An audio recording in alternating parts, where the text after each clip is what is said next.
Hello there, everybody, and welcome back to the JFT YouTube channel and another episode of Liam's Fight Night Picks here on the channel. I'm delighted to be joined again on the channel by Matt Elliot. How are you doing, mate?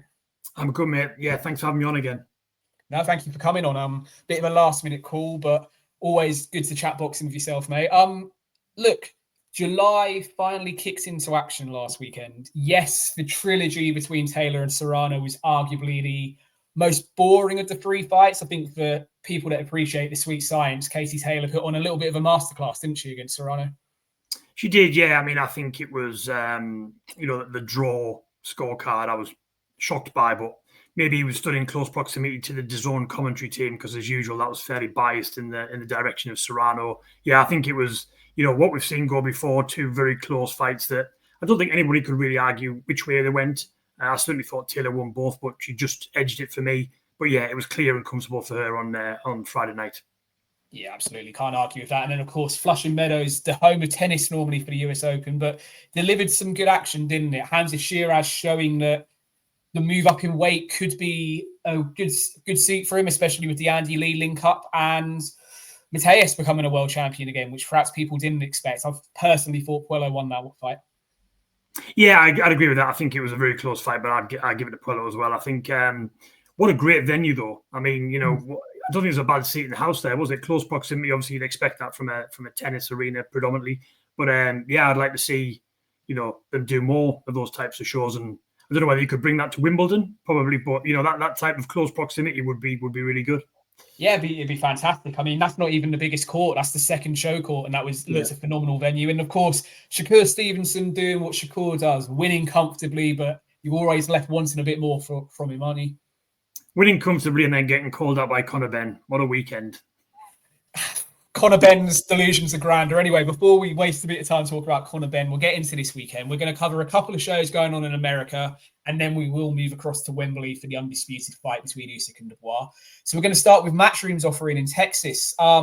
It's in the AT&T facility. It's in the Ford Center, which is the training facility, I believe. And it's Bam Rodriguez looking to add another belt to his collection against the South African Cafu. Look, WBC and Ring Magazine champion is Bam, 21-0. He makes the super flyweight division exciting, doesn't he? Because we don't often see a fighter with his ferocity. My one concern is we already know the Puma Martinez fight is there for November. I mean, it never sits comfortably with me. Other fights being announced when one's currently there. How do you view that? One, this fight, and secondly, that his next opponent is already known. Yeah, no, I don't like that. I think, you've got to beat the person in front of you. And let's not forget that he's a world champion as well. So, it's not as if it's a tick-over fight where you'd expect him to comfortably win. I think, he's the sort of character, I think, he's not going to be deterred by that. I don't think he will be looking past this weekend. But yeah, I think sometimes, even if you've signed and sealed it, just keep it in your back pocket until, the fight's over and you announce it in the ring afterwards. Yeah, absolutely. Look, in this new age of boxing with Turkey, and when he puts on cards, he seems to announce fights when he wants. I mean, he announced Mateus and Dalton Smith in the ring last Saturday, so he can do what he wants, Turkey. But let's touch on the South African quickly. Look, as I've said here, he can rip up the scripts for Bam's Saudi debut and perhaps put himself in the shop window. It's the first defense of the title we picked up in Japan at the back end of last year, which he won on a split decision. You look at his record, though. I mean, it's a interesting record. There's 3 draws on there from the early part of his career. You'd say, even though he's a world champion, he's a level below Bam, but sometimes you just need the right opportunity, don't you? Cafu can forge his own career path really here and finally step into the bright lights, can't he? Yeah, definitely. I mean, he's got nothing to lose, has he? He's going to make some money out of this fight. He's got a great opportunity to, as you say, rip the script up. So, yeah, I mean, he goes into it really with no pressure. He's not expected to win. Anything he delivers that is anything other than a defeat, and probably a stoppage defeat, is a bonus for him, really. So, yeah, I mean, it's a fantastic opportunity. Yeah, absolutely. Look, you get these opportunities, don't you, sometimes? And how many times have we seen recently? I mean, Josh Padley ripping up the Mark Chamberlain script and the last Wembley card. We see it all the time in boxing. Best laid plans don't always work out in this game, but you'd say it's possibly a safe bet when you look at Cafu's record. But no, never take anything for granted. But I will take your prediction, mate. How do you see the main event for Matchroom on, well, it'll be Sunday morning here in the UK? How do you see the fight taking place? Yeah, I mean, I think, for me, Bam's got everything. I think he's Matchroom's number one star. I think he puts on another masterclass. I think he stops him probably maybe before the halfway stage, and then moves on to his fight later in the year. Yeah, definitely. I think another belt to be picked up for Bam, a second one of the alphabet belts to go along with his Ring Magazine title. I'll go between 5 and 8. I think he may take a few rounds to feel out Cafu. He's not going to want to risk any early clashes of heads or any cuts that could also jeopardize what's coming in the rest of the year. So, look, we'll never see Bam fighting safety first, but I think he'll be a bit cautious and then move through the gears, definitely.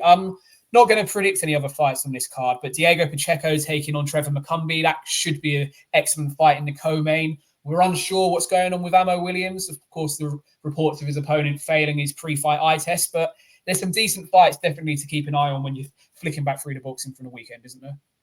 There is, yeah, and I think, we just need to see Matchroom deliver some of these fights in the UK. I think their overseas schedules, obviously you've got a few in there, and hopefully we'll hear a few announcements in the next week or so about, a few fights to be held over there, or the end of the summer over here in the UK. Yeah, it would be nice if Eddie can remember where his bread and butter is, definitely. I mean, there's meant to be a Newcastle card in 3 weeks that me and you have spoken about quite a bit. I'd be amazed if that happens now. There's rumours of a Sheffield card, etc. Like, there's stuff in the pipelines, isn't there? But it'd be nice to get it announced. Yeah, that Newcastle card is happening, as I understand, but it will not be on the 9th of August. There's a surprise. Definitely not enough time to sell tickets. Anyway, we're going to jump across to the bright lights of Las Vegas. And yes, there is a card in Las Vegas this weekend. PBC, I don't know who they employ to do their marketing or to get their fights out there, but there is an event. The main event is Mario Barrios and Manny Pacquiao, which we'll come on to in a second. But we're going to talk about the co-main event, which for me is the fight of the weekend and is a rematch of one of the best fights of last year. It's Sebastian Fundora and Tim Tszyu. It is a rematch for the WBO title at 154 pounds, which, of course, Tszyu held before Fundora beat him before. Look, as we said in a conversation we had the other day, we both had Tim Tszyu winning before the cut and could make a defense that he still won the fight. But Fundora is a tricky operator, and it's not going to be an easy night for the Australian, is it? No, anybody who comes in against Fundora, long, very tall, rangy, difficult to get close to at times. But he does also fight quite close up. He doesn't just sit behind his jab, which is obviously you'd see as his key strength. I think you're right. For me, we've talked about it previously. That cut did shift the dynamics, and I know Fundora's tried to play that down this week and say it didn't, and Tszyu could see clearly throughout the fight. I think it's clear to all to see that blood was quite clearly running into his eyes, and it did just sort of halt his momentum. So it's a fascinating rematch. I'm glad it didn't happen. I know he had the cut, but obviously he's gone off and had another couple of fights. I'm glad this is taking its time to come around again when hopefully both fighters are physically in the right place, and it makes for a great rematch. Yeah, absolutely. I mean, Tszyu's had 2 fights since, which we'll come on to in a minute. Sebastian Fundora took out Booker inside 4 rounds back in March. I mean, that was as one-sided a world title fight as we're likely to see this year. It was impressive to see Fundora put his foot on the gas, because I suppose one criticism of him is he doesn't always get opponents out of there when he's got them hurt. But yeah, fantastic rematch. For me, it should be the main event this weekend, but we get what we get in boxing. We're going to come on to Tim Tszyu. Look, it's a chance to reclaim world honours. And at 30 years old, look, he's by no means done at 30 years old, but if he has his 3rd world title defeat in his last 4 fights on Saturday, you could make an argument that it's a long road back for the Australian, couldn't you? You could, yeah. I think, he's remained active, which is good. That cut obviously was pretty nasty last time, but, he seems to have come through that. Obviously not had it easy since he fought Fundora, and I think, this is a great opportunity for him to make amends for that first fight. But you're quite right. If he loses, then it's tough to see where he goes from there. Yeah, it really is. Look, like you saying he hasn't had it easy since the Fundora fight is an understatement. Decided to run into Bikram Mirzaaliyev. I think on hindsight, that is a move that No Limit Boxing probably wished they didn't make. They saw Mirzaaliyev as an unknown quantity, but he looked to announce himself to the world that night, dropping Tszyu 4 times before the towel was eventually thrown in. Obviously went back home to Australia and beat Joey Spencer, which we all expected him to do earlier this year. Look, Tim Tszyu has always been an excited, come forward, aggressive fighter, similar to his dad, Costa, in that sense. But at this point of his career, I wouldn't almost mind seeing a more safety-first approach, especially with the size difference with Fundora. It's almost... Is it inevitable we see a clash of heads and another cut for one of them this Saturday, or is that tempting fate a bit too much? the nature of the height advantage that Fundora has, it just makes it difficult, doesn't it? When you're in with that type of person, and you're trying to punch up and, styles, things like that happen. So yeah, I mean, obviously it was a bad cut. If he gets caught on that area again, there's every chance it opens up. But let's hope it doesn't. Let's just hope it's a clean fight for however long it goes. Yeah, absolutely, mate. So we've talked about it enough. Let's get into some predictions for this fight. Sebastian Fundora, Tim Tszyu, WBO 154 belt on the line. How do you see the fight going? I think Fundora might just edge this one. I think it'll go the distance, and I'll just side with the champion to do it on points. Yeah, look, it is a real pick'em fight. It was a pick'em the first time that proved that way with the scorecards, even though it was Fundora who came out with the WBO belt. I just have a feeling Tim Tszyu is going to look to right his wrong here and actually manage to do it. It's going to be a tough night for him. It wouldn't surprise me if he's got to come through some form of adversity again, perhaps a knockdown, perhaps a cut. But Tim Tszyu to hear and a new on a points decision, but probably another one you look at and you say, we'll see it a third time. But massively intrigued by this fight, that's for sure. Look, we'll move on to the main event, mate. And we, again, have said when talking during over the last couple of days, we kind of forgot this fight was happening. We almost hoped it was one of those that was going to be announced and then would hopefully go away. But, I mean, there's still time, as we know in boxing. But here we are, Wednesday of fight week. It's Mario Barrios and the return of the Pac-Man, a 46-year-old Manny Pacquiao. I don't really know what to say about this fight. Look, Barrios is the weakest of the world champions. I mean, at the time this fight was made, you still had Boots Ennis in this division as well. Yeah, he's definitely the weakest out of the two champions we got. We know what level Brian Norman Jr. is on. He's also the most uninspiring. I mean, his first full defense of the world title against Abel Ramos on the Jake Paul, Mike Tyson fast of the card. I mean, he was lucky to get a draw in that fight for me. As I've said here, he needs to show what he has to offer Barrios, because it's not just losing his world title, but losing to a 46-year-old fighter would be pretty damaging for Barrios moving forward, wouldn't it? 100%. I mean, I just don't like this fight at all. I think we've talked about it, and as I said to you sort of in a message last night, I literally had forgotten it was happening this weekend. I knew it was happening, but I just, with everything, other fights going on, it kind of gone completely off my radar. Yeah, I mean, Barrios is, as you say, is the weakest in this division from a champion perspective. If he allows a 46-year-old and a 46-year-old who spent the last 5 years out of the ring and who was already pretty shot at the end of his career to beat him, then this is the last time we'll see him in a ring on Saturday night. Yeah, look, I can't answer that any better. You almost hope Barrios does it just from the point of view is what will happen if Pacquiao wins. Imagine, as I said last night when I was talking with Sam and Jay, imagine Virgil Ortiz or Boots deciding they're going to move back down to 147 to fight Pacquiao just because it's soft touch isn't the right word, but you get the point I'm making. It doesn't sit right with me, this fight. But look, we got to talk about Manny Pacquiao. Look, what a career he had. And yes, I am saying had. I know he's coming back, but he's been inactive since Danny Ugas beat him convincingly back in 2021. Look, he seemed content. He's doing his politics over in the Philippines. He's been a senator. He was talking about a run for president. And then out of the blue, it comes back. I mean, Manny Pacquiao's given me some of my favorite boxing moments growing up, but that was a long time ago. The best version of Manny Pacquiao hasn't been seen, you would argue, since, well, pre the Mayweather fight. But then, of course, he has beaten Jesse Vargas, Mateus, Broner, Keith Thurman in that post-Mayweather era. What can we expect from Manny Pacquiao on Saturday night? Or are we kind of not going to know until we see him in the ring? Exactly that. I don't think we'll know until we've seen a couple of rounds unfold. I mean, I suspect the only reason he's doing this is money. Politics can cost a lot of money, and I suspect he's probably spent a fair bit over the last few years. The fact that he's ranked and the fact that he's getting a title opportunity, I mean, we don't need to go into detail on that, but it's just a disgrace from the WBC. But look, I mean, I'm sure he's fit. I'm sure he's physically fit. But there's being physically fit outside of the ring, and there's jumping in with a world champion and going 12 rounds potentially. I just think it's a step too far, and we just didn't need to see it. If he wanted to come back, do an exhibition, make even more money, arguably, from an exhibition match against somebody, then fair enough, and that's his choice. But I just think to be in there with a world champion, whatever level the champion is a step too far for me. Yeah, absolutely. Completely echo everything you just said. It's one of those where you're almost going to be hoping that Pacquiao comes out of it okay.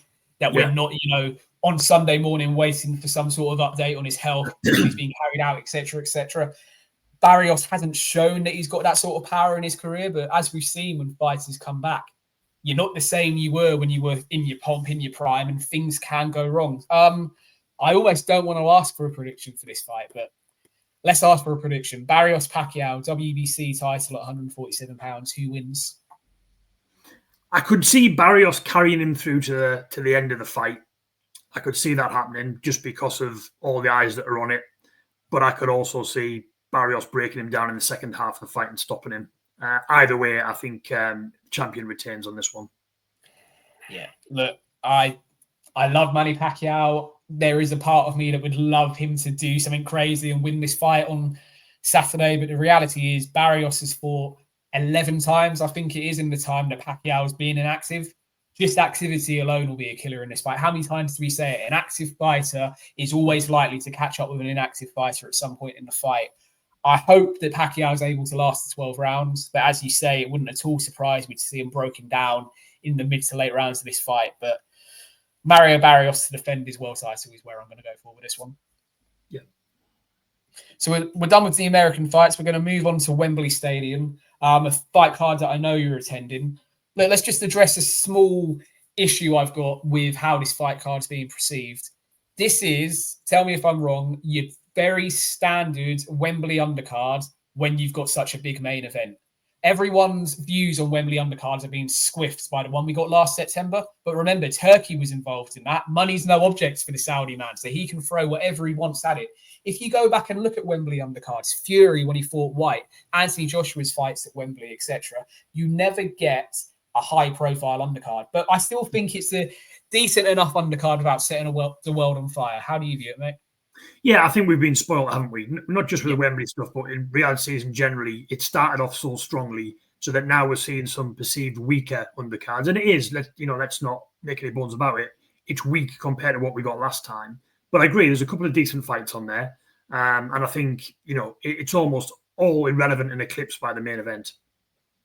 Yeah, absolutely. I mean, look, we're getting the undisputed heavyweight championship on British shores for the first time. I think some people need to take a little bit of context and realize that a site fee and the purse fee for a main event of this size and magnitude is going to take up a lot of the budget. But we still have fights. Look, it's a 7-fight card, I believe. There's only, I'm sure it will be Wembley Stadium half full till maybe Lawrence Okoli comes in, because that's the sort of nature of what we got this weekend. But let's talk about this Lawrence Okoli fight. He's taking on the South African bridgerweight champion in Kevin Lerena. As I've said here, the source is tepid. I mean, 2024 was a year where he picked up that bridgerweight belt against Rosowski in a round. I mean, Rosowski should never have been in there with Okoli. Okoli done what he done. And then he moved over to Queensbury, moved over to heavyweight and got rid of an overmatched Hussein Mohammed inside 2.5 minutes, I think it was, for the silver heavyweight title, which is how we end up in this position with Okoli. Look, he's been announced as number one in the rankings that came out on Monday. For what it's worth with the WBC, for the reasons we said. Your views on Lawrence Okoli at this point in his career, what can we expect from him? I'm not a big fan of Okoli. I just find him difficult to watch. And I think the step up to heavyweight, that has to be when we now start seeing, if it's there, the explosive side of him. You see, we can read nothing into the last 2 fights, both done within a round, one done within seconds. This is a really, really good test. And actually, if he comes through this and he looks decent in it, then there's big fights out there for him, big domestic fights out there for him, because there are fighters coming to the end of their career, a Chisora, maybe a White, depending on how he what's left of him after Atama's had his hands on him. That he could pursue. Is he going to be a world champion at heavyweight? I would suggest no. But we've seen enough glimpses over the last couple of fights that he can still deliver that knockout power. We just need to see that consistently, and the holding and everything else that goes with Lawrence Okoli to disappear. And hopefully we do. Yeah, look, I will echo the sentiments of not being the biggest Lawrence Okoli fan out there. He is frustrating to watch. I mean, I watched him defend his WBO belt for the first time on the Joshua Usyk first card against Picks-Usyk, and he won that in the 3rd round. But you were still frustrated watching those under 9 minutes of action because there was so much holding in there. you almost expect at this point that Lawrence Okoli isn't going to change the way he fights. You just kind of have to accept it. But we need to see something. I mean, you've got the co-main event slot at Wembley Stadium. You need, on a pay-per-view card, you need to be doing something. But we'll come on to his opponent, Lorena. Look, Kevin Lorena is the WBC Bridgerweight champion for what it's worth in that make-believe division. And he has defended this belt. Look, he's active relatively recently. He won that belt, defended it, inside 3 rounds on the 1st of May. So he's been active. Lorena's more than a live dog in this fight. Look what he done to Lawrence Okoli. Daniel Dubois, dropping him 3 times before himself being questionably stopped, shall we say, in the 3rd round. He had Justice Hooney on skates. And as we spoke about in the build-up to his fight with Wardley, if that was a 12-round fight, it would have been interesting to see what happens. He's beaten Marius Wack, Sinead Gashi, Cephas Safari. He's, they're not household names, but he's shown that he can handle himself at heavyweight. Could Lawrence Okoli's grabbing hold, slow, cumbersome style be tailor-made for the South African? Yeah, I think it could. And I think if Lorena can take him into the sort of second half of the fight, then he's got every chance of beating him. As you say, the Dubois, Dubois hurt himself obviously in that fight, but he hurt himself because he was knocked down. And then he was on the ropes. He could easily have been stopped on another occasion. Just as soon as he fight, as you say, again, he caught him late. He ran out of time essentially to take that fight. And I think he's very much in this. I think he's got every opportunity to come to Wembley. And I won't even say spring a surprise, because I don't think it would be if he walked out as the victor. I agree with you, mate. I think for people that know their boxing and have seen both of these men fight, it wouldn't be an overall surprise. Look, if we're being really honest with Lawrence Okoli, he hasn't looked good since he picked up the belt at cruiserweight. Yeah, at cruiserweight. Since then, he's lost. He had a routine snooze fest against David Light. He then lost it to Billum Smith. He then done the Bridgerweight and had this heavyweight defense. We haven't seen the best of Okoli in 2, maybe 3 years. Arguably, since he left Shane McGuigan, we've not seen the best of Lawrence Okoli. But let's get a prediction for this fight, mate. How do you see Lawrence Okoli and Kevin Lorena going? I think, given the occasion, I think Okoli might just have enough to get through on this one. I'm not sure whether he stops Lorena. I could see it go on the distance. So I'll say Okoli to win on points. Okoli on points. And hopefully not send everyone inside Wembley to sleep before the if he goes to points, he will have sent everybody to sleep, to be fair. Yeah, to be fair, you're not wrong. Look, I'm going to go the other way, mate. I think Kevin Lorena is going to spring what will be called an upset, but isn't as big an upset as people would think. Do I think he's got enough to stop Lawrence Okoli? Absolutely not, because Lawrence Okoli is that awkward that even if he gets dropped, he'll just do what he done against Billum Smith and hold and spoil and try and make it look incredibly ugly. But I do think the South African is going to upset the number 1 ranked fighter in the WBC and claim a very scrappy, probably split decision. But that's where I'm going to go with this one. Yeah. Could potentially be the end for Lawrence Okoli at this point, because I don't see where he would go if he loses this. Expect the Wembley bars to do a lot of business during that half an hour. Absolutely, mate. Absolutely. Look, we'll move on to the main event. Look, it's the fight that everyone who has brought a ticket for this Saturday, it's the reason they brought it. The undercard didn't get announced till late. This fight sold 60-ish thousand off the back of what the main event is. It's Oleksandr Usyk. It's Daniel Dubois. It's every single belt that you could possibly throw at a championship fight being put on the line. It's a rematch of a 2023 fight that is being framed as not a robbery, but framed as a what if because of the low blow. Look, we don't need to talk about that. Forget that moment. Oleksandr Usyk won every minute of every round, and Dubois quit after taking a few too many jabs. That's my interpretation of it. Usyk, what can you say about him, mate? I mean, you can't not love Oleksandr Usyk. He was undisputed at cruiserweight. He went up to heavyweight and done, yes, Chaz Witherspoon first, but then moved into Derek Chisora, Anthony Joshua twice, the first Dubois fight. Obviously, the 2 fights with Fury last year, and now he's back to Dubois just because he wants to pick up the undisputed mantle again. Yes, we're getting towards the end of Oleksandr Usyk, but any opportunity to see him is one to appreciate, especially on these shorts, isn't it? 100%. I mean, just look at the names you've reeled off there. Last few fights, Joshua, Dubois, Fury, Dubois. I mean, for a jacked up middleweight, it's not bad, is it? Undisputed at cruiserweight, undisputed at heavyweight, chance to become undisputed again at heavyweight. I mean, anytime you talk about the greatest of all time with boxers, you'll always have the debate between eras and Muhammad Ali, etc. But he's already there in the conversation. If he wins on Saturday, he's very much right at the top of that conversation for me. Yeah, like I said, he's just solidifying the legacy he already has. And even if you go back to his cruiserweight opponents, he beat Michael Hunter, Marco Huck, Mario Bradis, Gassi Evan Bellew all consecutively before the move up to heavyweight. He's not been in anything that isn't a 12-rounder since 2015. So 10 years was his last non-12 rounder. That tells you everything you need to know about A, the company he's kept, and B, how good he is. I suppose the question with Usyk is, we know he's coming near the end. No one's saying that he's suddenly fallen off a cliff face since December, but it can happen overnight, as we know. Is there a danger that it could start to happen on Saturday, or do you just think he's too much of a professional and he'll be able to show his levels again? No, I think there is a danger. I think we've seen a bit of a disruption in his camp with Alex Krasic, kind of, him and the two of them parting ways.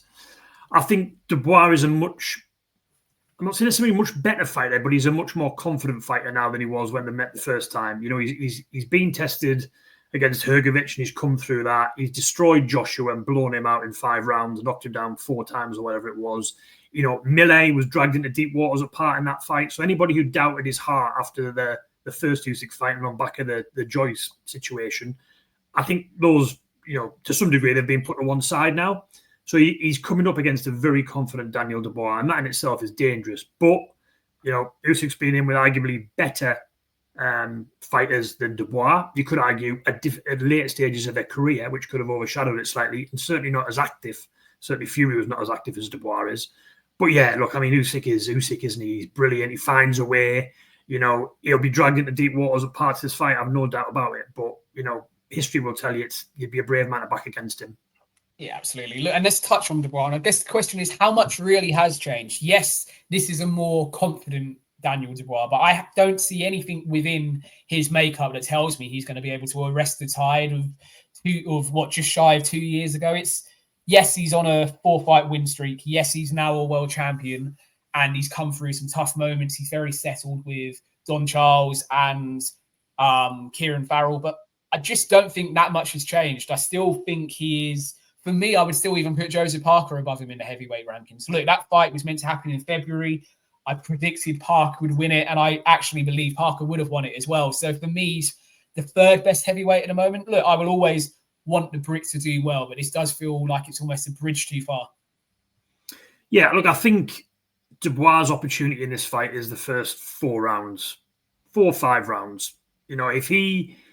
I think confidence plays a lot in boxing at times, and if he comes into this confident and Usyk has slowed, or we do see signs that all the fights Usyk has had have caught up on him, then Dubois got a chance, but he's got to do it early. And if he doesn't, I think you're right. The movement, the shot angles, and the output of Usyk will ultimately wear him down. Yeah, absolutely. Look, Usyk he does the Lomachenko thing of downloading the data the first few rounds so he can make you work in 4th or 5th gear whilst he's just pulling out of 1st into 2nd. And I do think Dubois, we need to see him start like he did against Joshua. If he can get a momentum behind him, and if he can get Usyk rocking and rolling early with that Wembley crowd behind him, it could be his night. But it's a big could, isn't it? Let's get a prediction then. All the marbles on the line at heavyweight. Oleksandr Usyk, Daniel Dubois. What is your prediction, Matt? I think Usyk wins. Again, I think he either gets a late stoppage, or I think more than likely he will go to points and he'll win a unanimous decision. Yeah, I'm in agreement with you, mate. I'd love to see Dubois do it. I just think it's a bridge and a step too far. Usyk is generational. He's already got his legacy cemented. This is just kind of lapping back around the field and adding to it, sort of not for personal satisfaction, but just to prove that he really is the best of definitely this generation. The conversation for all time, if we had it at another point. I think we're going to get another Usyk stoppage. I think Dubois is going to end up using so much energy early in the fight. He's going to exert himself so much that Usyk will just be able to pick him off down the back end of the fight. Sort of similar to the Tony Bellew fight at cruiserweight. Bellew obviously was in a good position, wasn't he? He's working well, yeah. But when that tiredness came, Usyk flipped the switch. And I think between 7 and 10, we're going to see a stoppage from the formidable Ukrainian Oleksandr Usyk. And if he comes out victorious, what better way to sign off, in my opinion? 2 times undisputed at heavyweight in front of Wembley Stadium. There's talk of a 3rd fight with Fury.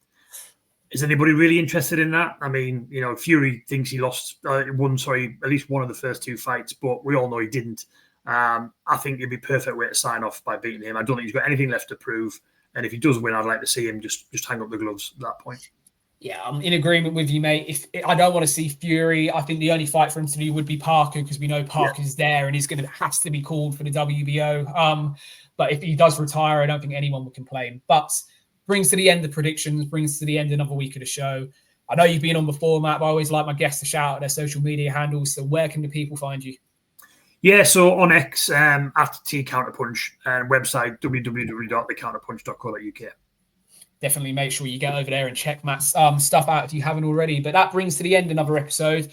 Myself and Jay's Fight Talk will be back for a live edition of Straight Talk on Thursday or Friday of this week. Of course, we're getting to the Wembley card, the fights in Vegas, but we'll also touch on the UFC between Max Holloway and Dustin Poirier going down in the early hours of Sunday morning here in the UK. I will be back next week. I have the 2 days from the from the Rope-A-Dope podcast joining me next week.